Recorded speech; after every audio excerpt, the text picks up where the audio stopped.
Hi, I'm Rob Brantley, kinesiology student at Cal Baptist University, here again with my lovely assistant, Mylene Brantley.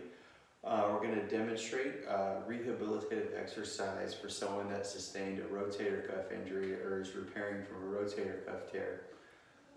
The exercise that we'll be showing is a shoulder adduction exercise. It's to reintroduce contractile forces to the rotator cuff muscles, specifically the supraspinatus muscle, the most common injury involved in rotator cuff injuries, especially in the throwing motion. Why I like this shoulder adduction exercise is because you're performing it through a similar plane of motion as the throwing motion. So again, like reacquainting the body with that specific motion done during the sport.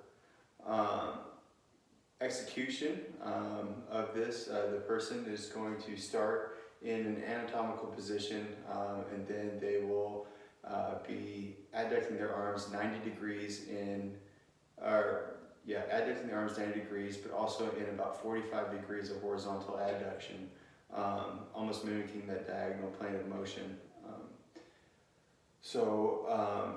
We're going to go ahead and have our athlete demonstrate for us the exercise, and she's going to grab some light resistance in the form of some dumbbells.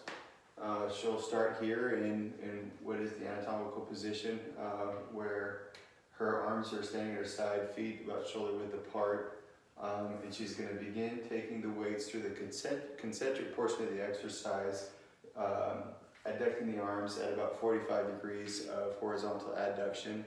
You can see that the greatest amount of stimulus is placed here by the supraspinatus muscles. Muscles also being exercised here are the muscles of the deltoids, mainly the medial deltoid on the side. Common faults that you see in this exercise is when people go to lift up the weights, they'll try and shrug it up. It's important, you can see she's demonstrating what not to do. It's important for the athlete to try and keep the shoulders as depressed as possible. This is going to help isolate the muscles, but also just be a lot safer of an exercise for the range of motion in the shoulder, and safer on your skeletal structures of your cervical spine. And then as the athlete gets stronger, after we reintroduce a rudimentary movement as this, we can progress into a more dynamic movement.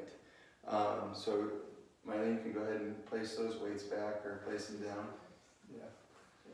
Oh, sets reps for the shoulder adduction, 2 to 3 sets, 10 to 15 reps, that higher rep range, just to kind of address muscle endurance first. 3 to 4 times per week will be sufficient, and then we'll get into the details of the reverse throws, which is the progression from this movement.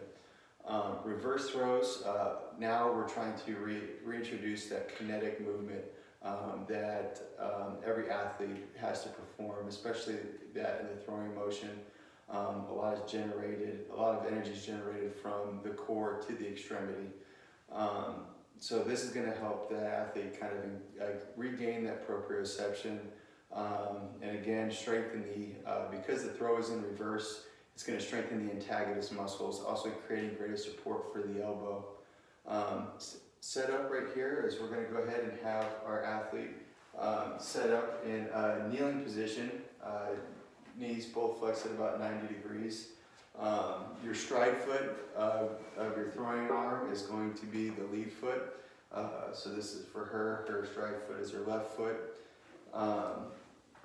And she's going to take a weighted ball, and to generate energy from her core or her torso, the athlete is going to begin in reverse order. So in the follow through phase of the throwing motion, take it through the deceleration phase, but this will be In reverse of this will actually be the acceleration phase of the motion,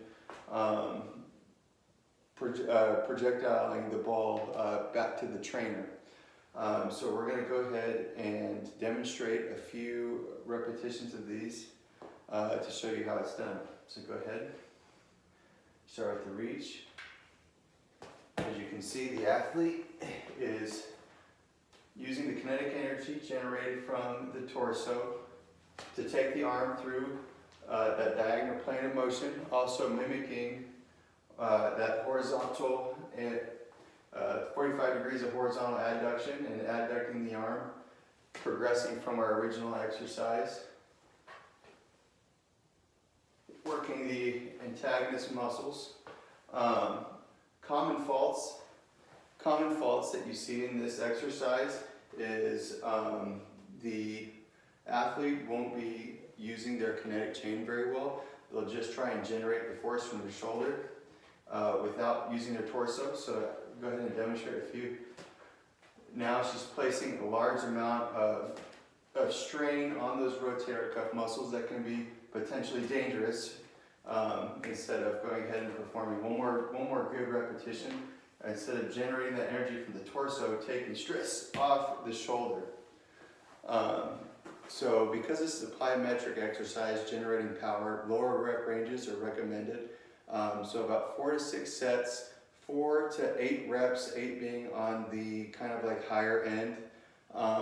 Three times per week is sufficient, adding adequate time for rest. But this has been a rehabilitative exercise for rotator cuff injuries.